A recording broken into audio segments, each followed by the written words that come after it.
Pop Smoke's death was one of the most shocking losses the rap game has ever seen, but the story is far from over. The brother of one of the alleged killers was found washed up on shore inside a barrel, and the cops think it might be related to Pop's death. Is this the most brutal get back in rap history? Today we're breaking down exactly what's happening. A couple weeks ago, the body of a dude named Javante Murphy was found inside of a barrel that washed up at Malibu Lagoon State Beach. A park employee spotted the barrel floating in the water, and a lifeguard decided to open it up because the weight of it was suspicious. Javante's body was found inside, and Lieutenant Hugo Renaga from the LA County Sheriff's Homicide Department said that, "From what I did see, the foot, it didn't look to me like it was decomposed or been there a long time." Finding a body stuffed inside a barrel is already crazy enough, but then news broke that Javante is actually the brother of Jaquan Murphy, who's one of the 5 dudes who got booked for killing Pop Smoke. Jaquan was never actually charged for killing Pop and was eventually cleared in the case. But even if the cops don't think he was involved with Pop's death, that don't mean his name was cleared in the streets. Pop was affiliated with the 823 Crips, GS9, and the Wu, but most people don't think his death was gang-related. On February 19, 2020, Pop was at an Airbnb in the Hollywood Hills when 4 dudes broke in through the second story and killed him. A woman named Amelia Rose was staying with him, and one of the dudes put a gun to her head and told her, "Shut the fuck up, do you want to die?" While the rest of them went into the bathroom where Pop was taking a shower. They told him to give up all of his jewelry, and at first Pop didn't cause any issues and was listening to them. But when he tried to fight back, one of the robbers pistol whipped and shot him. Pop ran out of the bathroom and fell to the ground, and that's when they started stomping him out. Somehow he managed to get up and run downstairs, but the shooter caught him 2 more times in the back and killed him. The robber snatched Pop's Rolex off his wrist and ran out the door. After the cops caught up to him a few months later, one of the minors told his cellmate in juvie that he was the one who shot Pop.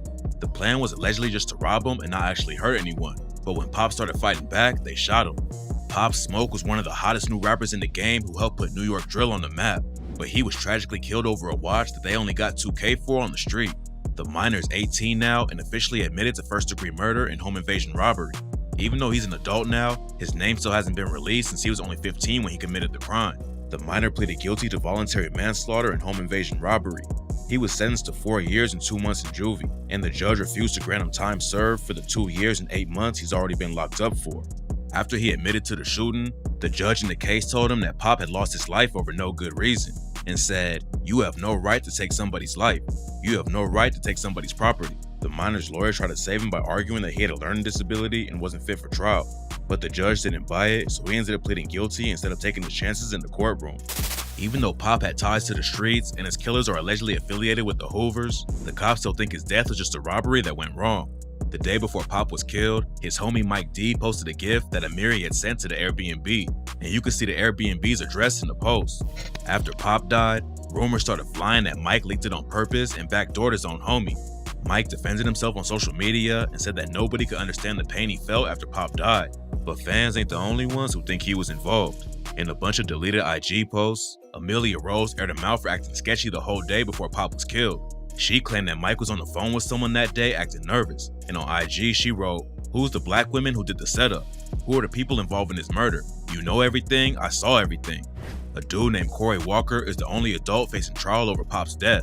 After he was booked, the cops put an informant in his cell, and Walker allegedly told him that they were there to snatch Pop's Rolex and chain, and they used ski masks, gloves, and a police scanner to get away without being caught. If Mike D was really involved, it wouldn't make sense that they needed all of that to get away. The whole situation was sloppy, and Walker allegedly assaulted the 15-year-old after he found out that they shot Pop. Walker's attorney said that his murder charge should be dropped because Walker was sitting in the whip the whole time and even told the rest of the crew not to shoot anyone, but he's still facing life in prison right now if he doesn't take a plea deal.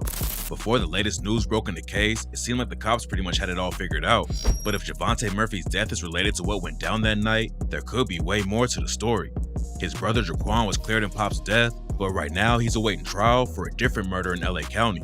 There's a good chance that Javante's death was from some other street situation, but right now a lot of people are calling it get back for Pop Smoke. There's no real evidence tying them together though, so for now it's just a rumor that the cops are investigating.